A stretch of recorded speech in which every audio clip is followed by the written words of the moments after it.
présenter maintenant M.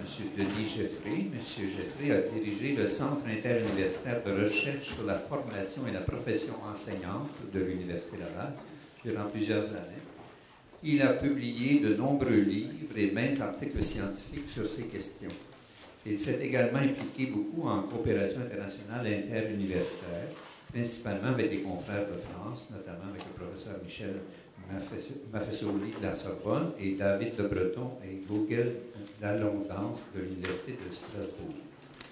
Depuis la fin des années 1980, il s'est intéressé à l'analyse des nouvelles ritualités sous l'angle à la fois de l'anthropologie culturelle et de la sociologie compréhensive. Il a publié plusieurs articles sur le sujet, et notamment en 2003, un livre, Éloge des rituels, qui représente une synthèse de 15 ans de recherche. Et actuellement, il coordonne avec une équipe de chercheurs français et québécois un dictionnaire des rituels dont la publication est prévue pour 2015. C'est une commandite des presses universitaires de France et à ce qu'on dit sur les documents, ça devrait contenir à peu près au moins 450 entrées différentes. Alors, je vous présente donc M. Denis Geffrey.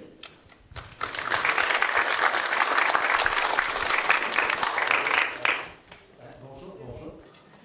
Merci beaucoup, M. Majesté, pour votre présentation. Je tiens aussi à remercier précieusement M. Lapierre et M. Lavoie pour l'organisation de ce colloque et puis pour leur invitation.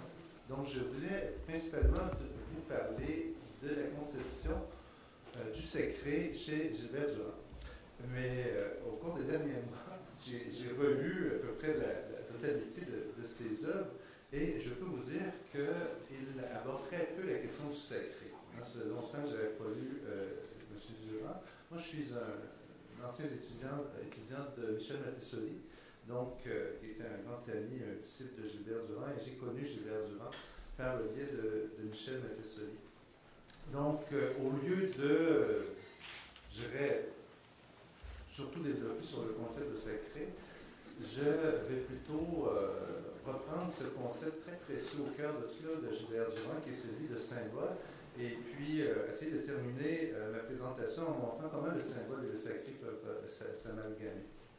Vous allez voir que Mme Perrin, Rochette et moi, nous avons lu les mêmes livres parce que nous faisons quelquefois les mêmes citations. Donc, si j'ai le temps, je me suis beaucoup écourté dans la présentation, et si j'ai le temps, je vais aborder ces thèmes-là. Mais nous verrons. J'aimerais commencer ma présentation en citant Gilbert Durand, qui dit que la faculté essentielle du sapiens sapiens est son incontournable pouvoir de symboliser, son imagination symbolique. Les images se forment à partir du visible et de l'invisible. Elles sont induites par les réalités matérielles et les réalités psychiques. Le rêve, le fantasme, la vision que peuvent avoir les mystiques, la fabulation ou le récit sont des agencements d'images qui ont une réalité psychique, comme d'ailleurs les visions du monde et les représentations que nous pouvons nous faire du masculin et du féminin. Une idée, c'est bien une image qui me vient en tête. Même une théorie physique ou astrophysique se crée au croisement des réalités matérielles et psychiques. Donc, en fait, notre pensée est peuplée d'images et nous pensons avec les images. Donc, je resterai proche ici de Gilbert Durand. La dimension affective de nos existences baigne dans les images. Nous éprouvons la vie, nous l'éprouvons, nous la sentons, existentiellement parlant, à travers les images. Et comme le souligne constamment Gilbert Durand, pour la conscience humaine, rien n'est jamais simplement présenté, mais tout est représenté. Le mot sapiens est en définitive un animal symbolicum. Ce sont des images qui nous créent humains ou inhumains, hommes ou femmes, familiers ou étrangers, croyants ou mécréants, soumis ou dominants. Les images nous créent. L'homme est un créateur d'images, et c'est là, quelle est la particularité d'ailleurs du trajet anthropologique que je vais aborder tout à l'heure? L'homme est un créateur d'images et les images que nous créons nous créent. Donc, il y a toujours ce va-et-vient entre les images que nous créons et ce que les images font de nous. Le symbole, maintenant, dont j'aimerais parler, pour passer de l'image au symbole, le symbole, c'est d'abord une image. Il appartient au règne des images. Mais le symbole est une image qui associe de particulier. C'est une image chargée de sens et d'émotion. Le symbole est chargé de sens et d'émotion, je vais y revenir aussi. Et pour l'instant, disons que le symbole ne peut être réduit à un signe conventionnel et artificiel qui porte un sens défini à l'avance. Le symbole est polysémique. Personne ne le conteste, un symbole peut avoir plusieurs sens. Une même image symbolique possède une pluralité de sens. Le sémantisme, le sens des symboles est toujours ouvert et fluctuant. Il varie d'ailleurs selon les sociétés et les individus, sous un mode synchronique ou diachronique. À cet égard, le comparatisme est de très peu d'utilité pour détecter, décrypter et comprendre le sens des symboles. Les symboles ont des sens particuliers selon les contextes et les cultures.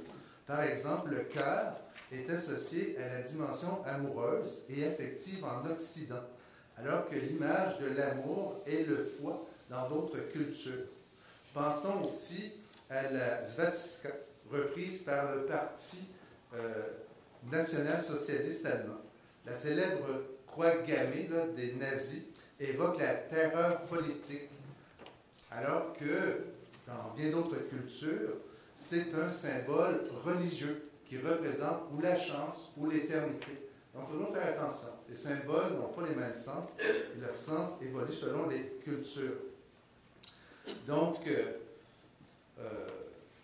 par contre, le sens qu'ont déjà les symboles, on peut ajouter à ce sens-là, chacun peut y ajouter sa poésie.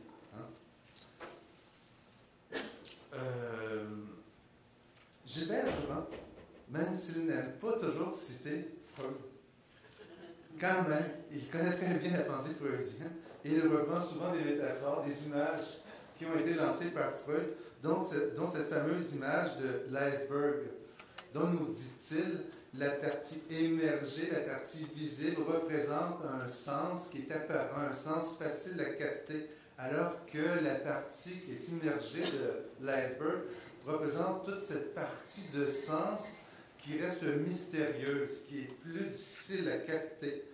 Et voilà une des grandes motivations de Gilbert Durand, c'est bien d'aller à la recherche de ce sens caché, cette partie submergée de l'iceberg. Mais nous, dit-il, et cela je le trouve très important, il nous dit qu'on ne peut pas connaître le sens caché des symboles sans y être initié. Donc, il faut déjà y être initié. Je pense que lorsqu'il soutient cela, il s'inspire évidemment de Mircea Eliade, entre autres, qui reprend beaucoup cette idée-là. Donc, si on n'est pas initié, éduqué pédagogiquement au sens des symboles, ils ne nous disent absolument rien. Mais par contre, et c'est là que Gilbert Durand fera un travail qui va être majestueux, il va nous dire que si les symboles n'ont pas un sens universel, s'il faut être initié au sens des symboles, parce qu'on ne peut pas décontextualiser ce sens, on ne peut pas leur faire dire n'importe quoi. À vrai dire, on ne pouvait pas savoir ce qu'était un hiéroglyphe sans essayer de comprendre cette culture qui l'a produit, ça c'est sûr. Donc les symboles ne se laissent pas facilement interpréter. Mais par contre, il nous dit ceci, et c'est là que ça devient intéressant, encore aujourd'hui, lire Gilbert Durand, c'est que la formation des symboles, la façon dont les symboles se forment, leur processus de formation, ça c'est un processus qui est universel. C'est le même dans toutes les cultures. Donc, là où ce qu'il voit de l'universel, contrairement par exemple à Carl Gustav Jung, ce n'est pas dans le sens des choses, mais dans la manière dont les symboles se constituent se forment. Et puis bon, je ne vous referai pas ici un cours sur Gilbert Durand parce que plusieurs en ont déjà parlé. Tout le monde, je pense qu'on a beaucoup montré que pour Gilbert Durand, les symboles ont, entre autres, se regroupent en deux régimes, entre structures, et puis en archétypes, et puis tout cela bouge, et puis qu'il s'inspire beaucoup d'auteurs russes du siècle dernier pour parler des différentes gestuelles qui sont liées aux différentes structures des images. Donc, oui, les images, on peut les regrouper, on peut les classer, mais sans en connaître nécessairement le sens. Okay? La classification, c'est structural, alors que le sens existentiel, c'est quelque chose qui est vécu par chaque individu comme par chaque culture. Gilbert Durand utilise une notion qui est une notion heuristique très féconde, qui est celle du trajet anthropologique pour montrer, pour essayer de comprendre, en fait d'expliquer, de nous expliquer comment se forment les symboles. Le trajet anthropologique, c'est une espèce de sorte de va-et-vient continu entre ce que lui appelle les attitudes innées de l'homo sapiens, comme le réflexe dominant, par exemple, celui-là de se tenir debout, et les intimations du milieu social. Vous savez, pour lui, c'est très important de toujours considérer toute cette gestuelle corporelle, le maintien corporel, la façon dont le corps, d'ailleurs, est éduqué, parce que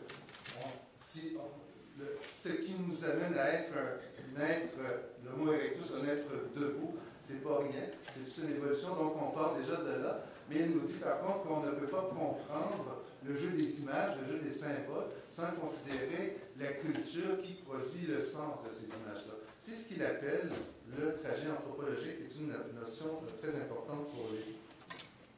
La valeur symbolique. Venons maintenant à la valeur symbolique. Ce qui confère finalement une valeur symbolique à des objets, des situations, des événements, des mots, parce que les mots ont aussi une valeur symbolique. D'ailleurs, lorsque je m'adresse à une personne et que je lui dis « ça va », elle me dit « où ça va », c'est évident qu'on n'est pas dans un acte de communication où on veut savoir la santé de la personne. Le ça va est un acte symbolique. C'est une image symbolique qui ne fait que nous mettre en relation avec une personne. On n'est pas en train de communiquer, de nous demander comment elle va. Et on ne veut pas d'ailleurs savoir comment elle va. Ça, c'est certain. Et si elle commence à nous dire que ça va mal, on se dit « oh, on ne probablement, elle ne comprend pas le rituel dans lequel on est. Hein? » Ça, c'est certain. Gilbert Durand nous dit que ceci, c'est que la valeur symbolique des choses se dévoile à partir du moment où l'objet lui-même est détourné de sa fonction strictement utilitaire, fonctionnaliste et positiviste. D'ailleurs, il nous dit que, et ça il le dit souvent, que les herméneutiques réductives réduisent les images à un signifié sans mystère, alors que les herméneutiques, l'art d'interpréter les herméneutiques instauratives, au contraire, s'intéressent à la pluricité de sens qui évoque la réalité lorsqu'on accepte qu'elle est saturée de représentation, saturée d'images. Exemple, l'échelle pour monter sur le toit d'une maison est bien sûr un objet utilitaire, cela va de soi, mais elle peut éclairer le sens symbolique de l'ascension, de ce qui mène au ciel. L'échelle devient image et se symbolise parce qu'elle acquiert un sens figuré, allégorique, poétique, métaphorique, figuratif. Et, nous dit Gilbert Durand, tous les objets de la vie quotidienne peuvent devenir et acquérir une valeur symbolique, c'est-à-dire être un symbole. Et là, il nous nomme une pléiade d'objets. Un cadeau peut être un symbole, un bijou peut avoir une valeur symbolique, une valeur, je dis souvent, une valeur sentimentale. Cette notion de valeur sentimentale, évidemment, est utilisée comme métaphore pour parler de valeur symbolique. Un bijou, une médaille, une photo, un vêtement, enfin, toutes choses peuvent acquérir une valeur symbolique. Un objet devenu symbole conserve sa qualité utilitaire et fonctionnelle. Les vêtements, je suis allé mettre un veston cet après-midi que je n'avais pas ce matin parce que j'ai vu ici, il y avait un protocole, tous les présentateurs portaient un veston. J'ai dit, bon, voilà, c'est un objet qui a une valeur symbolique. Je vais me prêter à ce jeu-là. Pourquoi pas? Je suis capable de le ritualiser ainsi. Mais empêche que la première fonction des vêtements est de nous garder au chaud, hein, surtout ici, dans un pays d'hiver. Donc, les vêtements que je porte ont une valeur utilitaire et le symbole conserve cette valeur-là. Mais à cela, on ajoute une nouvelle valeur qui est la valeur symbolique, qui nous parle, qui nous identifie, c'est-à-dire qui vous signale qui je suis. La fonction première d'une chandelle, évidemment, est d'éclairer, puis toutefois, dans une célébration eucharistique, la chandelle, évidemment, acquiert une valeur symbolique qui évoque la naissance, le salut, la vie éternelle. Et un symbole fonctionne tant qu'il évoque. Sa capacité d'évocation est très importante. Pourquoi un dîner aux chandelles, selon l'expression populaire, évoque un moment d'intimité lors duquel s'expriment des désirs amoureux. Puis ça marche tant que les deux partenaires sont dans ce fantasme-là, dans cette image-là. Mais ce dîner aux chandelles peut facilement être brisé si survient un incident, je dirais, amoureux. Hein? Donc, le sens symbolique peut disparaître aussitôt, là. Dans un dîner d'amoureux, s'il y a quelque chose qui ne va pas, si quelque chose est abîmé. Donc, on voit ici, ce qui est important, c'est que la dimension symbolique peut apparaître, c'est des images, des fantasmes, des fabulations, mais disparaître aussitôt, et d'autres images immédiatement la remplacent. L'image du conjoint qui, avec tous ses défauts, soudain, c'est surtout les images du défaut du conjoint qui apparaissent parce que le dîner aux chandelles n'a pas fonctionné. Les bougies sur un gâteau d'anniversaire qui seront soufflées en faisant un souhait représentent le nombre d'années, l'espérance des jours encore heureux, enfin, on peut en dire plusieurs choses du sens d'un gâteau d'anniversaire et des chandelles. Mais ici, je veux pointer le fait qu'il n'est nul besoin de connaître le sens symbolique du gâteau ou des bougies pour qu'il puisse engendrer du sens pour celui qui vit ce rituel de fête d'anniversaire.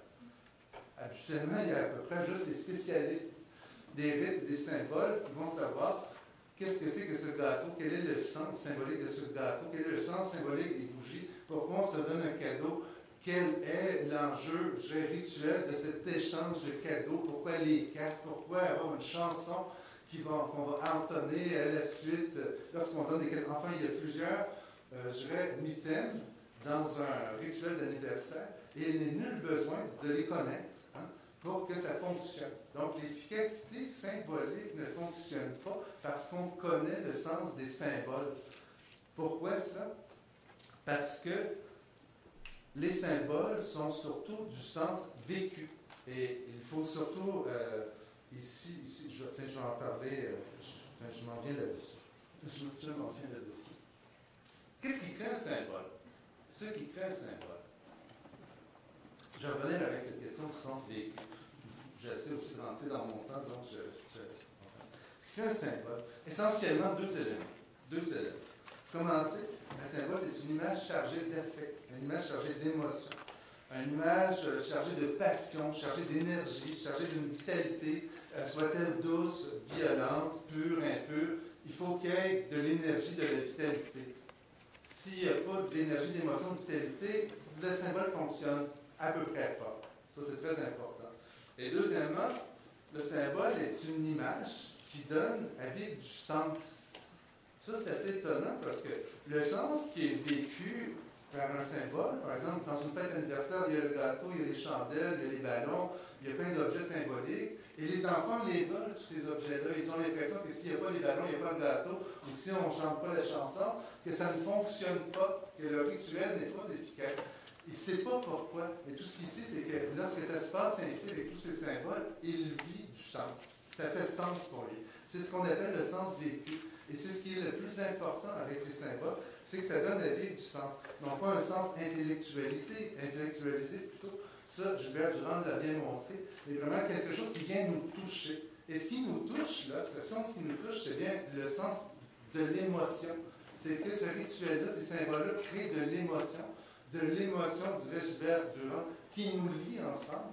Et voilà que ça nous touche. Voilà que ça donne un sens à notre vie, à ce qu'on est, au fait qu'on vieillisse, au fait qu'on est avec les autres.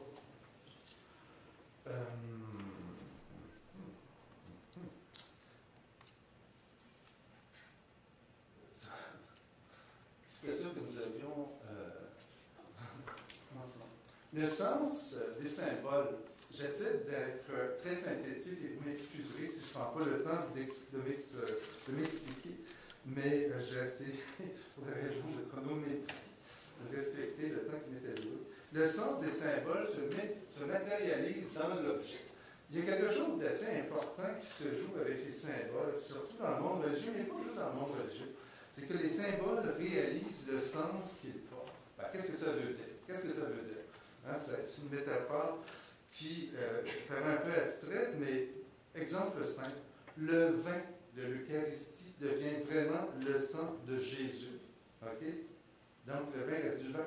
Mais le symbole réalise le sens qu'il porte. Ce vin-là devient vraiment du sang. Hein? Il y a quelque chose de particulier qui se passe. Et pour les gens qui partagent ce symbole-là, ben, il y a quand même cette opération symbolique là, qui s'est passée. L'eau était bénite, l'est vraiment. Le symbole se matérialise dans l'objet. C'est une des particularités des symboles, pas seulement des symboles religieux, parce que ça peut être un pendentif, ça peut être une boucle d'oreille, ça peut être un vêtement qui est porteur très fort d'un sens et il devient le sens de la personne. Il devient le sens au complet. Et ça, on le voit souvent, par exemple, pour les symboles identitaires. Toucher à un symbole identitaire, c'est presque toucher à la chair d'une personne. Les personnes habitent leurs symboles, les symboles, elles les incorporent, elles deviennent des parties d'elles-mêmes. Et quand on touche à ce symbole-là, ils ont l'impression qu'on les blesse, qu'on les heurte. Ça peut être un objet religieux comme le Coran, mais ça peut être aussi un objet comme un bijou, un soulier ou une pièce de vêtement. Donc, on ne touche pas sans danger aux symboles avec lesquels les personnes se représentent, avec lesquels les personnes représentent leur propre identité. Symboles sociaux.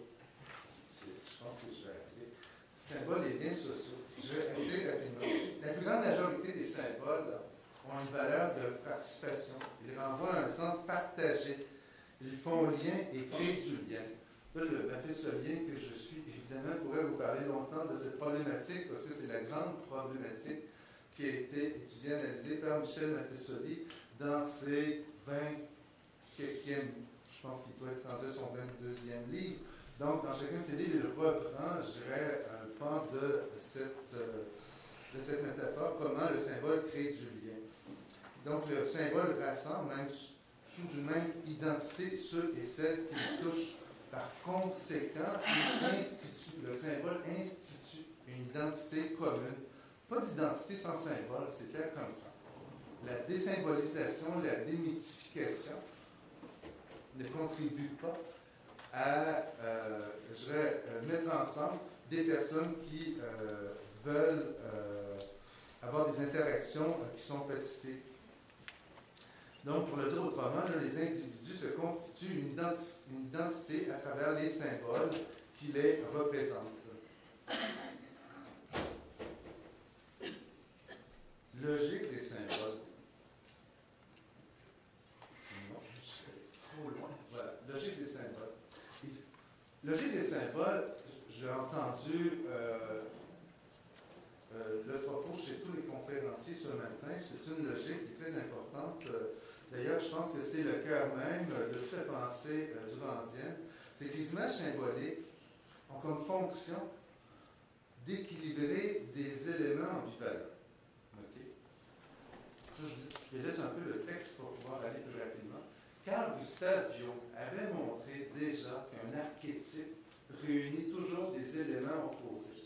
On va retrouver, par exemple, dans un dieu, le dieu Mazda. On a parlé ce matin de Zoroastrisme. Dans le dieu Mazda, Mazda est un dieu qui s'alimente des forces du mal et des forces du bien.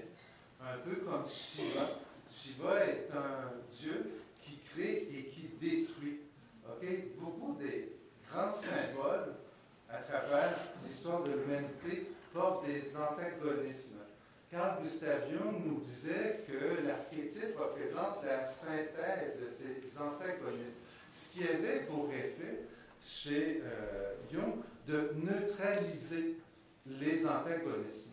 Mais pour Gilbert Durand, il est très important que les éléments qui s'opposent, qui sont antagonistes, restent toujours eux-mêmes et qu'ils soient reliés d'une manière tensionnelle.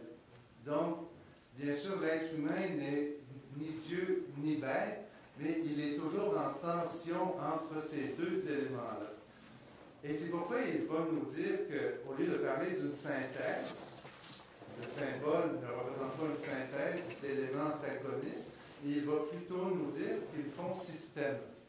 Et ce système-là, pour ceux qui sont très proches de la pensée du Durand, c'est ça le récit. Ce qui fait système dans les antagonismes peut toujours se dire à travers un récit, à travers du mythe, faire histoire. Okay? Voilà la grande différence. Donc, l'hermaphrodisme chez Jung, le masculin et le féminin se neutralisent. L'hermaphrodite chez Gilbert Durand, le féminin et le masculin sont toujours en tension. La meilleure image qu'on peut donner de cette fameuse tension contradictorielle, il y a plusieurs mots d'ailleurs pour évoquer cette tension, c'est peut-être l'éros chez Hésiode. Pour ceux qui connaissent Hésiode, Eros est ceci de particulier, que c'est une figure qui sert pour Hésiode à dire la séparation.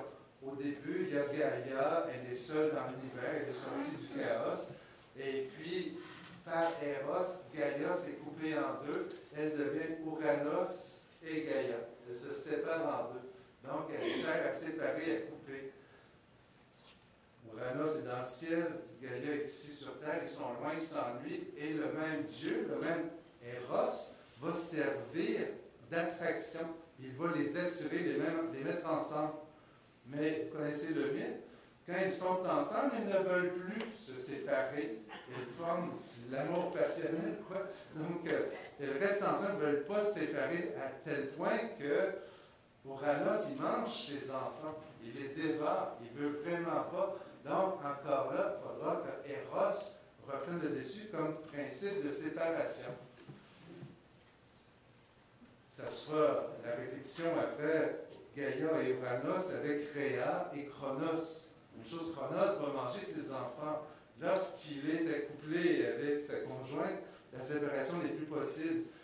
Voilà que, à la fin de tout ce cycle des premiers dieux chez les Grecs, nous dit Hésiode, Eros va devenir cette force qui permet la séparation, mais aussi la fusion, et surtout cette tension entre les dieux et les hommes, entre les hommes et les femmes, enfin entre les différentes entités dans l'univers. Et je pense que ce que nous dit Gilbert Durand dans sa logique des symboles, c'est surtout ça. Il faut penser le symbole à travers cette entreprise de tension. J'arrive au cœur de l'exposé que je voulais faire et que je n'ai pas fait. Mais symbole et sacré. Un symbole acquiert une qualité sacrée lorsqu'il maintient justement en tension des puissantes forces émotives qui s'opposent. Répugnant, attirant, terrorisant, fascinant, amour-haine, jouissance, angoisse, exaltant, anéantissant, grandiose, petitesse. Vous avez là des notions qui nous ont été proposées par Rudolf Otto, qui est un des premiers grands phénoménologues du sacré et qui est le premier, je pense, à avoir bien formalisé, conceptualisé la notion de sacré à partir d'une expérience qui peut être propre à un individu ou à un groupe d'individus.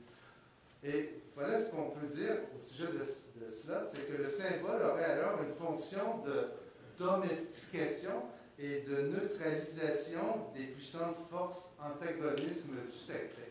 Imaginez-vous dans une danse du candomblé. Okay? À un moment donné, il y a une jeune fille qui est complètement en transe, complètement possédé par des énergies, par une divinité, dont souvent on ne sait même pas d'où vient cette divinité. Seules des manipulations symboliques, des symboles peuvent prendre cette force qui la possède, une force qui la possède tellement que cette personne ne se possède plus, hein, c'est peu le dire. Donc, seules des manipulations symboliques, des symboles, peuvent la sortir dans l'erreur. Roger Bastide, que vous connaissez très bien, nous a donné plusieurs exemples à ce sujet. Dans des rituels candomblé où souvent on incante des divinités, et c'est d'autres divinités qui viennent à la place des divinités attendues. Donc, il faut, à ce moment-là, invoquer des symboles qui vont permettre à la personne de se déposséder, hein, de faire une carte, de se libérer, finalement, des entités qui sont malvenues. Hein, c'est ça, la possession. Le démon, c'est pas nous qui la tuerons. Une personne possédée par le démon devra être exorcisée. Ça prendra des symboles pour le faire. Toute la question du sacré, c'est ça. Le sacré, c'est des énergies très fortes, très excessives, qui sont en même temps attractives et répulsantes, qui peuvent s'emparer de nous. Il faut savoir quoi en faire si cela advient. Je passe à ma conclusion, il me reste 2 minutes. Conclusion. J'ai passé plusieurs heures à relire Gilbert Durand, et je me suis dit, est-ce que Gilbert Durand est un être croyant? Gilbert Durand dit à quelques reprises dans ses livres qu'il est un humaniste ouvert. C'est l'expression qu'il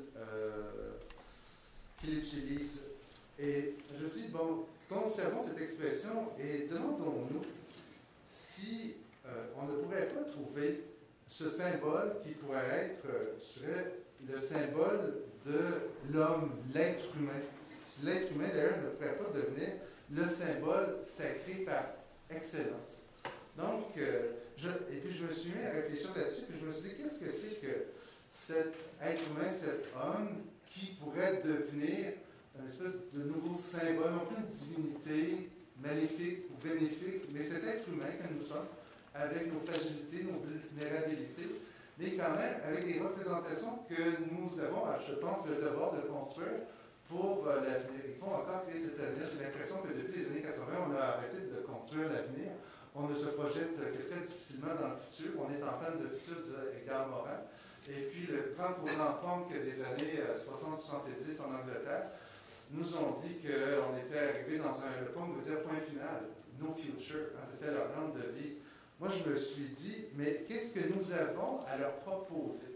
Et je pense qu'à travers la littérature, à travers les mythes, à travers toutes les analyses et les études que nous faisons aujourd'hui de l'imaginaire, de ce qu'est l'être humain, de ce que nous sommes comme féminin, masculin, il y aurait peut-être des choses à proposer.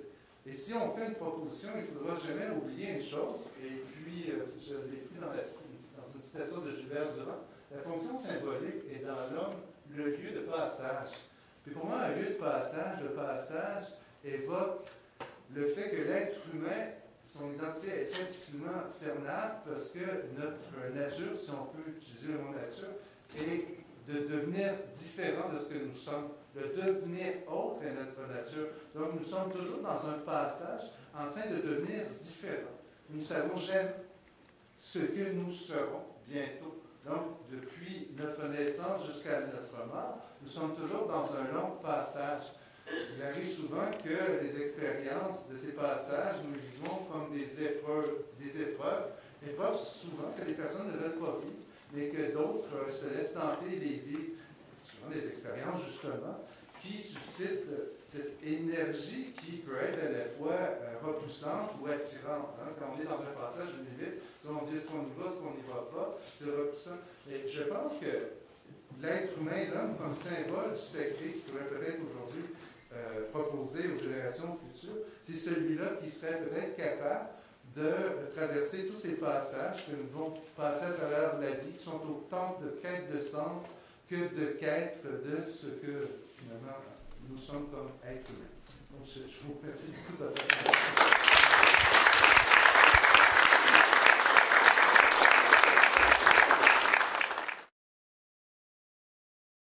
Merci beaucoup pour votre exposé stimulant. très rapides. La première est vraiment de caractère de nature, disons, informative. Je voulais savoir comment, dans votre sémiotique, vous appelez les symboles qui ont perdu leur résidu sémantique, qui se sont devenus très conventionnels, comme les symboles du code de la route, par exemple, etc. Comment vous les appelez, tout simplement?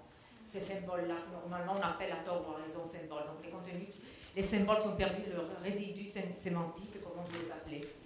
Il y a plusieurs façons de les appeler. On peut les appeler, souvent on les appelle, on utilise le mot icône, hein, parce que le mot est de plus en plus répandu, il a été répandu surtout dans le monde des affaires, parce que ce sont les petits icônes qu'on met dans l'intérieur de nos pantalons, de nos chemises, qui nous disent ça, on peut le bleacher et ça, on ne peut pas le bleacher. Donc, on le sait. Donc vous les appelez? C'est pas polysémique et on va savoir exactement ce que ça veut dire, comme un arrêt ou un stop. C'est ça, voilà, c'est pas la peine. Mais il y a plusieurs mots qu'on peut. Non, je sais bien, mais je voulais savoir par rapport à votre sémiotique. Ouais. Parce qu'il y en a qui continuent de les appeler symboles en faisant la différence entre les symboles vifs et morts, comme pour la métaphore. Donc vous les appelez icônes. Ouais, on les appelle et puis très rapidement, parce que c'est plutôt une question pour l'information, vous avez dit, et en reprenant Gilbert Durand, que donc le symbole a une nature, ne révèle pas une nature universelle, parce que le même objet peut avoir un sens très différent selon les cultures, par exemple, donc limite au mot au culturel. Mais est-ce qu'on peut alors ramener des symboles différents sur un plan plus élevé en archétype plus général, d'après vous? Donc des symboles qui ont une signification différente, ponctuelle, peut-on les ramener sur un plan supérieur à un archétype qui pourrait trouver des points communs, comme par exemple la croix gammée. Je pense à la croix gammée parce que je sais qu'il y a un archétype en commun. Mais qu'en pensez-vous de cette question? Est-ce que l'archétype précède le symbole et donc de nature plus générale, de sorte que les symboles, effectivement, se matérialisent différemment selon les peuples, mais on peut les ramener à des archétypes plutôt synthétiques? Est-ce que vous seriez d'accord ou est-ce que vous contestez cette hypothèse? Non, mais moi, vous savez, je vous répondrais en essayant d'être le plus proche possible de Gilbert Durand, parce que justement, je lisais hier dans son petit livre imaginaire, là, où il donnait l'exemple justement de la croix gammée. Très intéressant, puisqu'il nous dit vraiment que selon les cultures, le sens peut être différent. Mais ce que j'ai retenu de Gilbert Durand, c'est la formation, la constitution des symboles, des images symboliques, ça semble être quelque chose d'universel. Il y a des structures de base derrière ça. Donc, dans la formation, et non pas dans le sens, non pas dans le sémantisme, donc dans la structure. Et puis, bon, moi, ça me plaît bien parce que ça veut dire que les symboles évoluent d'une culture à l'autre, et puis on peut s'emparer d'un symbole. Ici, on peut s'emparer, par exemple, de la croix gammée au Québec. Ici, on a le Parti libéral au Québec en ce moment qui pourrait s'emparer de ce symbole-là, et puis donner un sens un peu différent. Autant que les conservateurs au fédéral. Vraiment pas. Oui, je vais au moins passer, j'ai oublié d'apporter mon ruban rouge, parce qu'il était sur le truc que j'ai enlevé ce matin. Mais oui, pour moi, je trouve que je préfère en rester là. La formation des symboles. Là, c'est universel. Et quand on relie Gilbert Durand avec cette idée-là, et non pas que le sémantisme est universel de sens, mais que la structure, je trouve ça super intéressant. On peut l'appliquer sur plein de phénomènes où, justement, le même symbole ont des sens complètement différents. Puis aussi, ça nous aide à expliquer pourquoi il y a des symboles qui nous disent plus rien. Ça me fait penser à un exemple au Brésil. Il y avait Roger Bastide qui dit qu'à un moment donné, les informateurs l'amènent en plein milieu d'une forêt, c'est la clairière. Puis, à un moment donné, on dit à Roger Bastide, ne vois-tu pas? Il dit, non, je vois rien. Il dit, ne vois-tu pas? Il voit là, il y a des détritus, 3-4 paquets de cigarettes, canettes de bière. Et, tu dis, mais qu'est-ce qui se passe? Mais ici, c'est un hôtel. C'est ici qu'on a eu les plus grandes possessions. Puis là, il commence à nommer des dieux qui sont interpellés par cette chose-là, qui étaient des détritus, mais mus est immundus, l'être humain est des immondices. Et puis il dit, ben, c'est notre hôtel, un lieu sacré. Il dit, ah bon, c'est impossible pour n'importe quel marchand qui passait par hasard sur ce sentier de savoir que c'était un hôtel. Donc il faut vraiment avoir la structure. Donc on pourrait construire comment là c'est construit, et là derrière, il y a justement Mundus est mundus, il y avait les immondices, il y a le fait que l'être humain est de la poussière, des poussières retournent poussière. Là, il y a plein de métaphores, mais le sens de cela, on ne pouvait même pas le voir. On ne pouvait même pas savoir que c'est un symbole parce que c'est pas inscrit.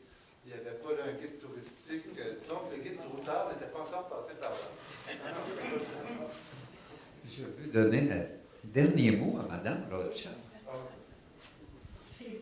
Si vous permettez que je dise, c'est la vision de la même question du point de vue anthropologique et ma lecture de Gilbert Durand. Ce que dit Gilbert Durand, c'est que c'est la distance entre l'archétype qui est universel et le symbole qui est incarné dans une culture, dans un lieu et dans un temps, que se trouve justement toute l'expression culturelle.